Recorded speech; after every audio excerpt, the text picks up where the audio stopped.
அண்ணா நகர் தொகுதி மக்களுக்கு நல்லது செய்ய தென் மாவட்டத்துல இருந்து தான் வரணுமா? சிற்றரசுக்கு இதை பத்தி பேசுறதுக்கு முகாந்திரமே கிடையாது. காரணம் என்னன்னா, அதிமுகல ஒற்றுமே இல்லைன்னா ஒரு இண்டோர் மீட்டிங்ல ரொம்ப ஃபீல் பண்ணீங்க. வெளியில போக வேண்டியவெல்லாம் அவங்க இடத்துக்கு போயிட்டாங்க. இப்போ எப்படி இருக்கு அதிமுக?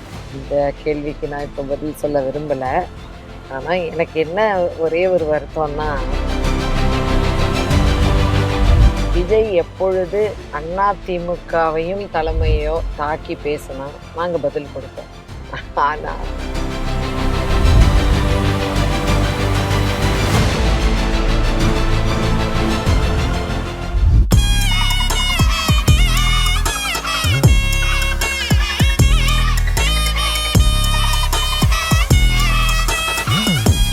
களம் எப்படி மேம் இருக்கு? களம் ரொம்ப ரிசப்ஷன் ரொம்ப நல்லா இருக்கு. பொதுவாக ஜனங்க கிட்ட ஆட்சி மாற்றம் வேணுங்கிறது ரொம்ப பிரதானமாக ப்ரைமாக இருக்கு. அடுத்தது இந்த அண்ணா நகர் சட்டமன்ற தொகுதியை பொறுத்த வரைக்கும் அந்த அம்மா பாவம் இங்கேயே தான் இருக்காங்க, அவங்க நிறைய விஷயங்கள் பெண்டிங் அவங்க இல்லாதனால பண்ணலைங்கிற மாதிரி கொஞ்சம் ரியலைஸ் பண்ணி கண்டிப்பாக இவங்க வந்தால் இதெல்லாம் நம்ம எதிர்பார்க்கெல்லாம் நடக்கும் அப்படிங்கிறதெல்லாம் அவங்கக்கிட்ட எனக்கு தெரிஞ்சுக்க முடிஞ்சுது. ஸோ ரிசப்ஷன், மக்களுடைய மனநிலை ரொம்ப எனக்கு சாதகமாக பாசிட்டிவாக இருக்கிறதா நான் உணர்றேன். நீங்க களத்துக்கு போய் வாக்கு கேட்கும்போது மக்கள் உங்களை பத்தி தாண்டி கட்சியை பத்தி என்ன சொல்றாங்க, அதிமுகவை பத்தி என்ன பேசுறாங்க? அதாவது இப்போ அவங்க எல்லாருமே பொதுவாக எதில் பாதிச்சிருக்காங்கன்னா, இந்த டேக்ஸ் இருக்குல்ல, ஒவ்வொரு இதுலேயுமே வந்து வரி வந்து அதிகமான பில்டிங் டேக்ஸு, அது கரண்ட் பில்லு, அன்றாடம் வந்து அத்தியாவசிய பொருட்களுடைய நிறைய படிக்காத, அதாவது ரொம்ப பெரிய மேதை மாதிரிலாம் இல்லாத படிக்காத நார்மலாக உள்ளவங்களே எவ்ரிடே வந்து ஒரு கமெண்ட் கேட்குமா, இலவசம்லாம் வேண்டாம்மா, எங்களுக்கு அதெல்லாம் கூட நீங்கள் அறிவிச்சிருக்கீங்க, அதெல்லாம் கூட வேண்டாம்மா, விலைவாசியை குறைச்சி இந்த இந்த நம்ம வீட்டு பொண்ணுங்க வந்து சேஃப்டியாக வீட்டுக்கு போயிட்டு போன இடத்துக்கு போயிட்டு திருப்பி பத்திரமா வர்ற மாதிரி உள்ள சூழ்நிலையை கொடுங்க. இந்த ஆட்சியில் எதுவுமே அந்த மாதிரி நடக்கலாமா, அந்த மாதிரி இது எல்லாமே ரியாலிட்டி, எதுவுமே மிகைப்படுத்தி நான் சொல்லலை. ஸோ இப்போ விமன் சேஃப்டிங்கிறது எதுவுமே இல்லை. நம்ம வீட்டு பசங்க எல்லாமே இப்போ ட்ரக்ஸு அந்த மாதிரி பாதையை நோக்கி போகிறாங்க. இப்படி எல்லாமே அவங்க உணர்றதுனால என்னதான் அவங்க அறிவித்தாலும், என்னதான் அவங்க வந்து அதை கொடுக்குறேன் இதை கொடுக்குறேன்னாலும், அதுக்கு தாண்டி ஒரு சேஃப்டியான வாழ்க்கை வேணும், அதிமுகவில் கொடுக்க முடியும் அப்படிங்கிறத ஒரு நம்பிக்கையோடு தான் அவங்க ஃபீல் பண்ணுறாங்க. போதைப் பொருள் இறக்குமதி செய்யப்படக்கூடிய இடமே வட இந்தியா தான். பெண்களுக்கு பாதுகாப்பு தமிழ்நாட்டில் தான் அதிகமாக இருக்கு. நீங்கள் வட இந்தியாவை ஒப்பிட்டு பார்க்கும் பொழுது பெண்களுக்கான அவங்க மேலான தாக்குதல், பாலியல் தொந்தரவுங்கிறதுலாம் இங்கே குறைவாக தான் இருக்குது. நாங்கள் இல்லைன்னு சொல்லலை, குறைவாக தான் இருக்குது. இந்த வரக்கூடிய நாங்கள் ஆட்சி செய்யும் போது கண்டிப்பாக முற்றிலும் ஒழிப்போம்னு சிற்றரசு சொல்கிறாரு.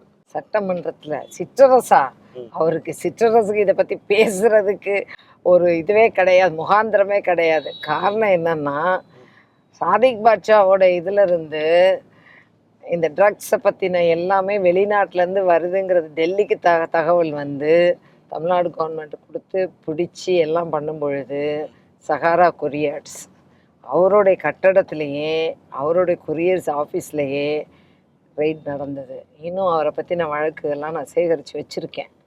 கண்டிப்பாக தேர்தலுக்கு முன்னாடி அதை வெளியிடுவேன். அதனால் அவர் போய் ட்ரக்ஸை பற்றி பேசவே முடியாது. ஏன்னா ட்ரக்ஸுக்கு அத்தனையும் துணை போகிறவர். நான் தனிப்பட்ட முறையில் சிற்றரசுங்கிற நபரை நான் விமர்சனம் பண்ண விரும்பலை. கட்சி ரீதியாக நான் வந்து பண்ணுறேன். ஆனால் ஒரே ஒரு விஷயந்தான், இங்கே பொறுத்த வரைக்கும் அவர் புதுசு. இனிமேல் தான் அவர் அண்ணா நகரை பற்றி லேர்ன் பண்ணணும். மாவட்ட செயலாளர் இருக்கலாம், அண்ணா நகரை பற்றி இனிமேல் தான் லேர்ன் பண்ணணும். அவர் அண்ணா நகரில் நேற்று கூட அவர் ஒரு இடத்துல பேசினதாக எங்கள் தொண்டர்கள்லாம் சொன்னாங்க. நான் கேம்பெயினில் இருக்கும்போது அந்த அம்மா வந்து வேணான்னு மக்கள் ஒதுக்கி 10 வருஷம் ஆயிடுச்சு, அவங்க வேணான்னு தான் மக்கள் ஒதுக்கிட்டாங்க, நான் புதுசு, நான் எனக்கு வாய்ப்பு கொடுங்கன்னு கேட்டிருக்காராம். எனக்கு புதுசு வாய்ப்பு கொடுங்கன்னு கேட்டிருக்கலாம், அது தப்பில்லை. அந்த அம்மா வேணான்னு மக்கள் ஒதுக்குனாங்க அப்படின்னு நினச்சா நான் அவ்வளோ ஓட்டு தோல்வி தான். ஆனால் வந்து இப்போது 2016 தோல்வியில் என்னுடைய டிஃப்ரென்ஸ் ஆஃப் தோல்வி ஓட்டே 700 தான், 700. என்னுடைய துரதிர்ஷ்ட வசமான ஒன்று.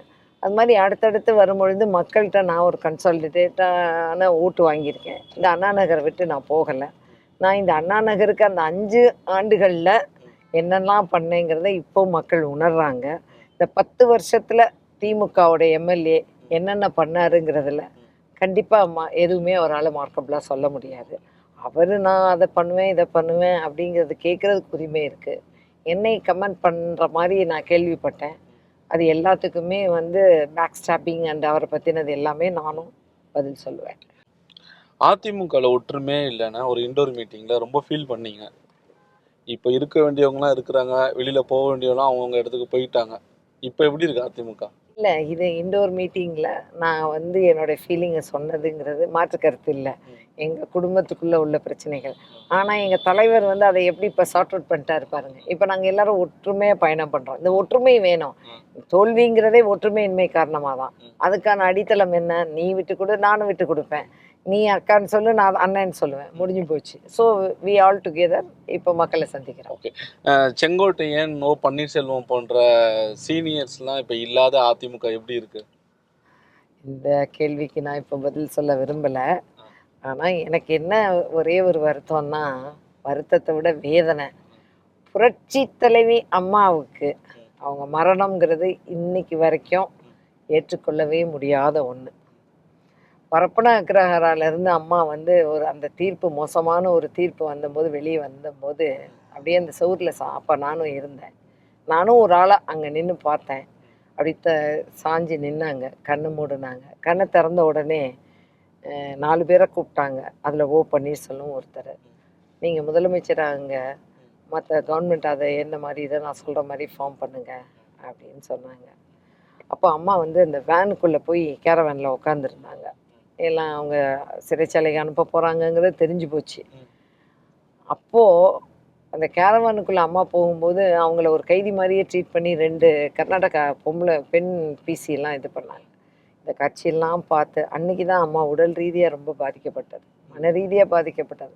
அந்த அம்மாவின் மரணத்துக்கு காரணமான ஒரு துரோகி, எதிரி அவங்க கூட்டத்தில் போய் நிற்கிறாருங்கிறது ஆண்டவன் மன்னிக்க மாட்டார் எந்த விஷயத்துலையுமே. அதே தான் இவர் அண்ணன் கேஸுக்கும் சொல்லக்கூடிய ஒன்று என்னன்னா, அதிமுகவை தோற்கடிப்பதற்காக, சுயநலத்திற்காக இன்னைக்கு இந்த மாதிரி நிற்கிறதுங்கிறது எல்லாமே இயற்கைன்னு ஒன்று இருக்குது. அந்த இயற்கையை யாராலையும் ஏமாற்ற முடியாது. நீங்களும் ஏமாற்ற முடியாது, நானும் ஏமாற்ற முடியாது. ஒன்றுமே அனுபவிக்காத தொண்டன், எதுவுமே 10 ரூபாய் இந்த கட்சியில் அனுபவிக்காத தொண்டன், தன் சொந்த கூலி பணத்திலேருந்து இந்த கட்சிக்காக செலவு பண்ணி ஓடி ஓடி கொடி பிடிச்சு வர்ற தொண்டன் இருக்கிற வரைக்கும் இந்த கட்சி யாராலையும் அழிக்க முடியாது. புரட்சி தலைவர் ஆரம்பித்த கட்சி. அவங்க எல்லாருமே சுயநலவாதிகள். மக்களும் பாடம் புகட்டுவாருங்க, அதே மாதிரி ஆண்டவனும் பாடம் புகட்டுவார். நீங்க கேம்பெயின் போகும்போதெல்லாம் பாஜக கூட்டணியில அதிமுக கண்டிப்பா தேவைதானா, இந்த மாதிரியான கருத்துக்கள்லாம் யாரும் சொன்னாங்களா? பாரதிய ஜனதா கட்சி ஒரு நேஷனல் பார்ட்டி. நம்ம அதிமுகவுக்குன்னு ஒரு கொள்கை இருக்கு. எங்க கொள்கையில நாங்க எப்பவுமே காம்ப்ரமைஸ் ஆக மாட்டோம். எந்த கொள்கை என்ன வேணும் அப்படின்னா அதுல நாங்க காம்ப்ரமைஸ் இல்லை. கூட்டணி சில நேரங்கள் அமைக்கப்படும், சில நேரங்களில் சூழ்நிலை மாறி கூட்டணிகள் கட்சிகள் மாறும். அது மாதிரி போன தேர்தலில் நாங்கள் பாஜகவோட கூட்டணி இல்லை.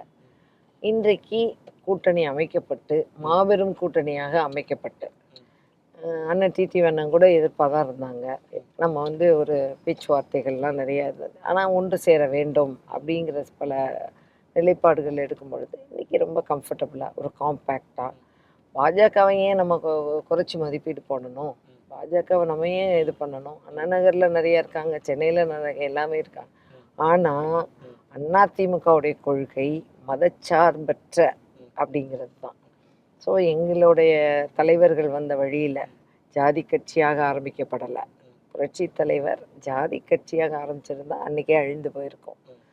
மக்களுக்காக அதே பாணியை தான் அம்மா. சிறுபான்மையினருக்கு அம்மா காலத்தில் கொடுக்காத திட்டங்கள்ங்கிறது மார்க்கபிள் எதுவுமே இல்லை, அவ்வளோ கொடுத்துருக்காங்க.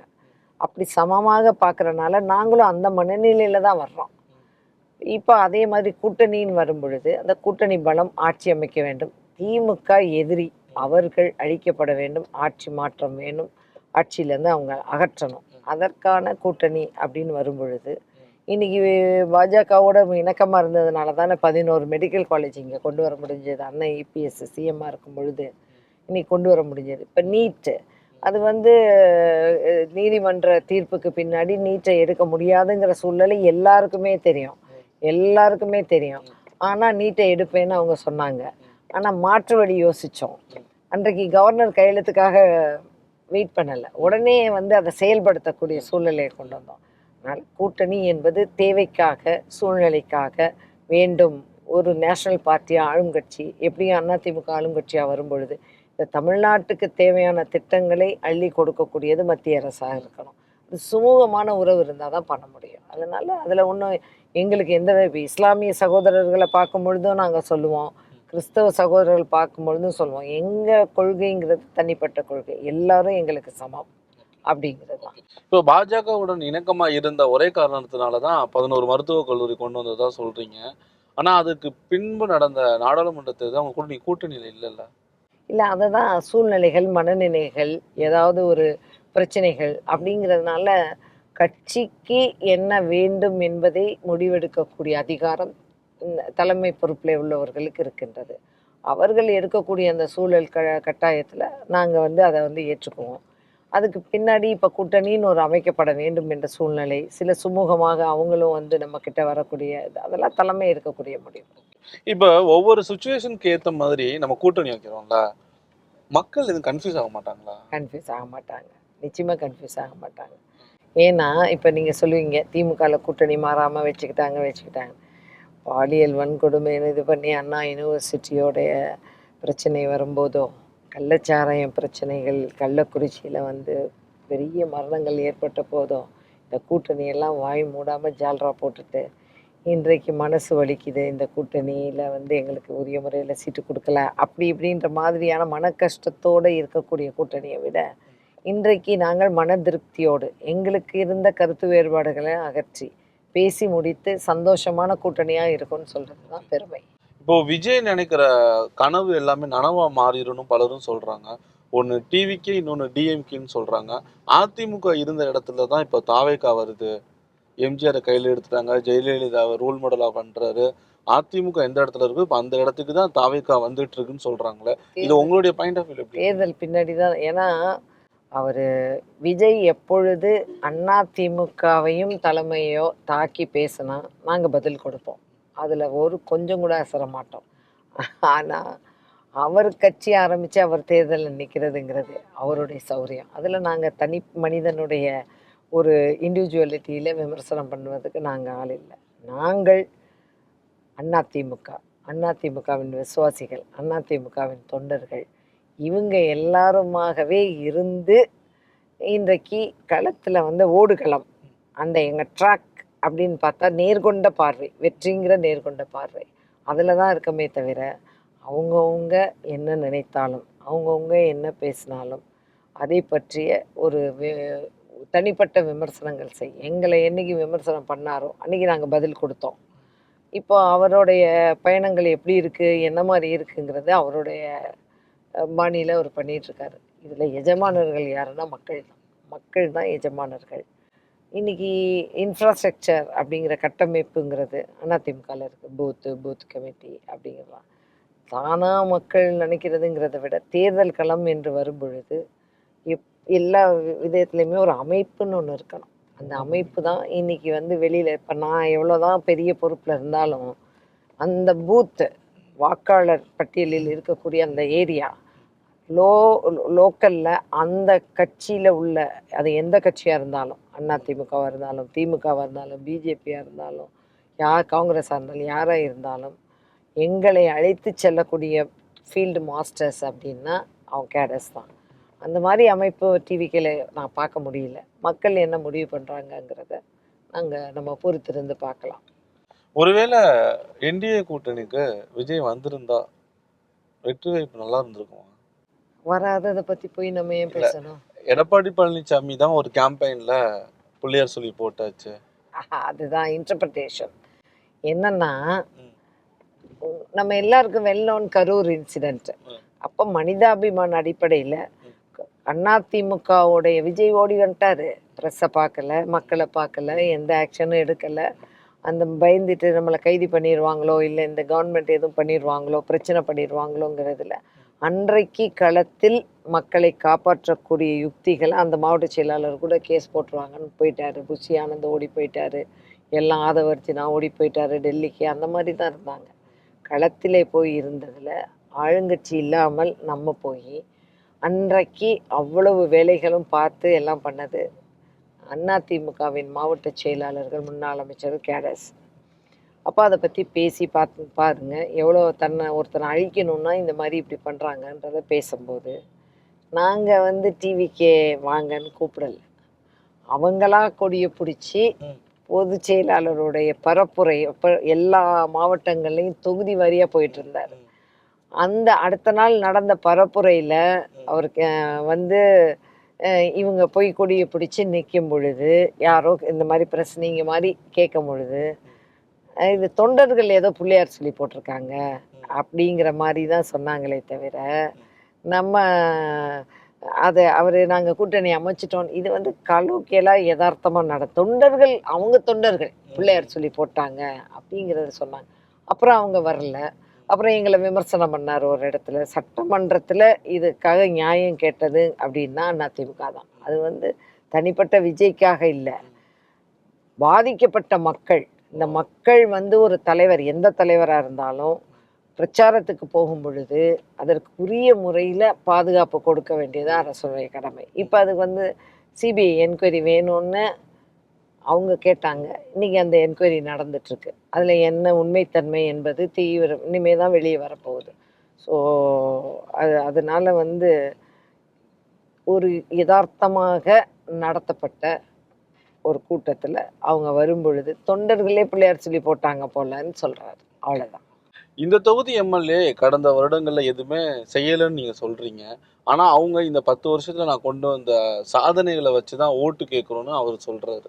இல்லை, நான் தனிப்பட்ட அவரை பற்றின விஷயங்களில் பேசுகிறத விட இப்போ நான் சொல்லுவேன், 2011-16 இந்த அண்ணா நகர் தொகுதிக்கு 2 தாலுகா பைஃபர்கேட் பண்ணி இதில் எக்மோர் தாலுகாவிலிருந்து அமைஞ்சிக்கரை தாலுகா உடனே கட்டடம் கட்டப்பட்டது.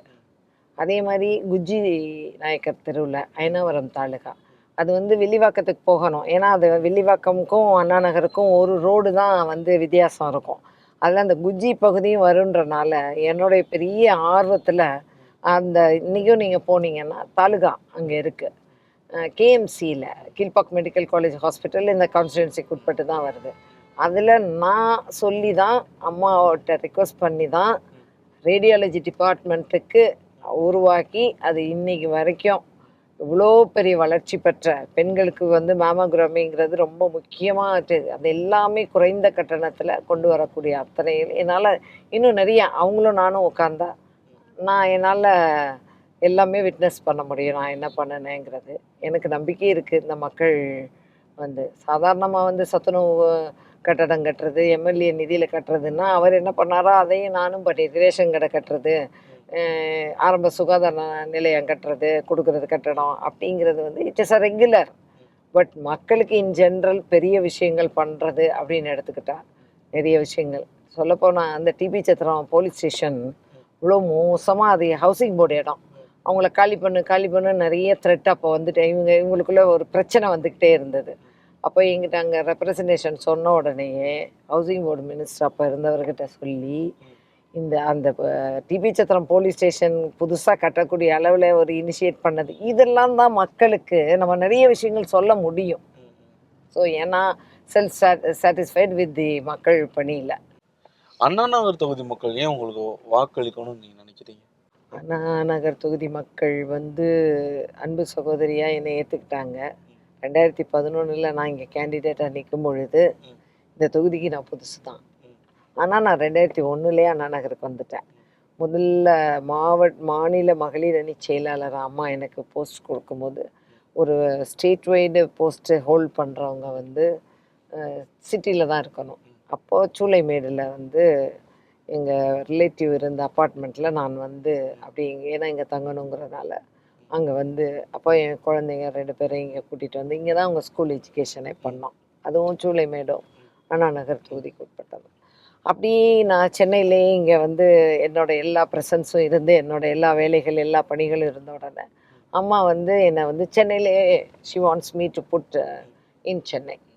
அப்போ நான் போட்டி போட்டு அதுக்கப்புறமா ஆத்மார்த்தமாக ரொம்ப ரொம்ப கீழே இறங்கி 2015 மழை வெள்ளத்தில் யாரும் நம்ப முடியாது, இடுப்பளவு மார்பளவு தண்ணியில் உயிரை பணைய வச்சு இந்த மக்களோட நான் இருந்திருக்கேன். நான் சொன்ன இந்த தாலுகா அதெல்லாம் விட அது ஒரு சாதனை. இந்த மக்களோட நான் இருந்திருக்கேன். 2016 ஏன் எனக்கு இந்த மக்கள் சிறிய வாக்குகள்லாம் கூட ஏன் எனக்கு தோல்வியை கொடுத்தாங்கங்கிற மனதில் எனக்கு ரொம்ப அடி மனதில் ஒரு வேதனை. ஏன்னா அவ்வளோ சர்வீஸ் நான் பண்ணேன், அவ்வளோ சர்வீஸ் பண்ணேன், எல்லாருக்கும் அது தெரியும். அதுக்கப்புறம் வந்து அண்ணா நகரை விட்டு நான் போகலை. எனக்கு ஒரு பெரிய வைராக்கியம் மனசில் இந்த மக்களுக்கு. இப்போ இந்த பட்டா கேட்கக்கூடியதில் ஒரு 25% பட்டாக்கள் நான் வாங்கி கொடுத்துருக்கேன். இப்போ மீதி நீங்கள் பண்ணணும் ஒவ்வொரு ஸ்கூல்ஸில் அந்த மாதிரி இல்லை. திருப்பி இப்போ நான் பதவியிலே இல்லாத பொழுது கூட எத்தனையோ உதவிகள் வரும் பொழுது நான் செய்யும்போது நான் சொன்னேன், நீங்கள் என்ன எம்எல்ஏ ஆக்கியிருந்தா இன்னும் கூடுதலாக பண்ணியிருப்பேன். நிறைய poor people cannot afford for the இது ஒரு உயர்தர சிகிச்சை தேவைப்படுதுன்னு வச்சுக்கோங்க, ப்ரைவேட் ஹாஸ்பிட்டல் போக முடியலைன்னா அது எல்லாமே கேஎம்சியை வச்சு நானே நேராக போய் அதுக்கான எத்தனை எஃபர்ட் எடுத்து அவங்களுக்கு உதவி பண்ணியிருக்கிறேன். இப்படியெல்லாம் பண்ணினதுக்கப்புறமும் ஏன் இந்த மாதிரியான ஒரு சூழல் அப்படின்ற மாதிரி என் மனநிலை இருந்தது. அதனால தான் அண்ணா நகர் மக்கள் வந்து என்னை ஏற்றுக்கணும்னு இன்றைக்கி நான் சொல்லியிருக்கேன். என்னை கூப்பிட்ற கேதரிங்ஸோ நான் பிரச்சாரத்துலேயோ நான் நிறைய பேசலை இன்னும், அதுலேயோ எல்லாத்தையுமே என்ன சொல்லியிருக்கேன்னா, kindly trust me, kindly accept me, நான் உங்களை விட்டு எங்கேயும் போகலை, இன்னும் நிறைய விஷயங்களை நான் பண்ணித்தரேன். அண்ணா நகர் தொகுதி மக்களுக்கு நல்லது செய்ய தென் மாவட்டத்துல இருந்து தான் வரணுமா? நிறைய பேர் இங்கே தென் மாவட்டத்தில் அங்கேங்க ஒவ்வொருத்தரோட ஆரிஜின் கேட்டால் வெளியில் இருப்பாங்க. நான் 2001 இருந்து இங்கே வந்துட்டேன். அப்போ நான் அண்ணா நகரில் நிற்பேன்னு கூட எனக்கு தெரியாது. அப்போ நான் அம்மா எனக்கு ராஜ்யசபா கொடுத்தாங்க, முதல்ல மகளிர் அணி கொடுத்தாங்க, அப்புறம் ராஜ்யசபா கொடுத்தாங்க. அப்போ நான் என் டிஸ்ட்ரிக்டை வந்து சிவகங்கை டிஸ்ட்ரிக்டில் நான் என்னோடய advocate practice I had my 10 years practice வந்து சிவகங்கை தான். அதுக்கப்புறம் இங்கே வந்து அம்மா அந்த ஸ்ட்ரீட் பொறுப்பு கொடுத்ததுக்கப்புறமா அப்படியே நான் அண்ணா நகர் ஆயிட்டேன். இப்போ நிறைய பேர் எடுத்துக்கிட்டிங்கன்னா அவங்களுக்குன்னு ஒரு ஆரிஜின் சென்னையை பொறுத்த வரைக்கும் எல்லாமே மைக்ரண்ட்ஸ் தான். இப்போ 234 தொகுதியிலையுமே வேட்பாளர்கள் எல்லாரும் ஜெயலலிதாவா தான் நீங்க பார்த்து ஓட்டு போடணும்னு சொல்லுவாங்களா? இப்போ அந்த இடத்துல எடப்பாடி பழனிசாமி இருக்காங்களா? மக்கள் அந்த மாதிரி பாக்குறாங்களா? அதாவது நீங்க நம்புவீங்களா என்னன்னு எனக்கு தெரியாது. எல்லா இடங்களையும் போகும்போது உங்க தலைவர் ஸ்பீச் இப்போ ரொம்ப நல்லா இருக்கு, நாங்க ரொம்ப நல்லா கேட்குறோம், ரொம்ப யதார்த்தவாதியா இருக்காரு, நல்லா பேசுறாரு, அவருக்காக தான் அப்படிங்கிற இது வந்து மக்கள்கிட்ட, அதாவது பார்த்தா பிடிக்குங்கிறத விட பார்க்க பிடிக்குங்கிற மாதிரி மக்கள் வந்து இவர் நல்ல தலைவர் அப்படிங்கிற ஒரு இதை ஏற்றுக்கிட்டாங்க. இப்போ திரைப்படத்துல நடிகர் தனுஷ்க்கு உள்ள டைலாக் வந்து இப்போ எடப்பாடி பழனிசாமிக்கு இருக்கு. அப்படி இல்லை, என் மனசில் யதார்த்தமாக உள்ள தோணேன். ஆனால் அவர் சர்வீஸ் அப்படி இப்போ 2021 எலெக்ஷனில் கூட பார்த்தீங்கன்னா எந்த எதிரலையும் இல்லை. இப்போ நாங்கள் போகிறோன்னு வச்சுக்கோங்க, மக்கள் வந்து திமுக காரங்க கை ஆட்டுவாங்க, கை ஆட்ட மாட்டாங்க, இப்படி பார்ப்பாங்களே தவிர நான் வந்துட்டா இந்த அம்மாங்கிறதோ எடப்பாடியார் இந்த கொரோனாவில் அவர் பண்ணினதோடைய அத்தனை இதையும் மக்கள் மனசில் இருக்குது. அதனால இப்போ அவர் எல்லாருமே அம்மா மாதிரியாக எந்த விதமான விமர்சனம் இல்லாத ஒரு தலைவர் அப்படிங்கிற எதிர்கட்சி விமர்சனம் பண்ணுவாங்க. ஆனால் ஒரு நாங்கள் பார்த்துருக்கோம் எங்களோட இது இப்போ நான் எனக்கு அப்படின்னா இந்த அம்மா இந்த கட்சியிலே இருக்காங்க, விசுவாசமாக வேலை பார்த்துட்ருக்காங்க, அவங்களுக்கு என்ன கம்ஃபர்டபுளாக வேணும் அண்ணா நகர் தொகுதி அப்படிங்கிற ஒரு நிலைப்பாடெல்லாம் வந்து என்ன மாதிரி சாதாரணமான ஆட்கள், இன்னும் சாதாரணமான ஆட்கள் அப்படிங்கிற ஒரு தலைமை பண்போடு இருக்கக்கூடிய நபரை கண்டிப்பாக மக்கள் ஏற்றுக்குவாங்க. இந்த தொகுதி மக்களை ரொம்ப நம்புறீங்க. இந்த மக்கள் யாரை நம்புறாங்கிறத கொஞ்சம் பொறுத்து. நன்றி.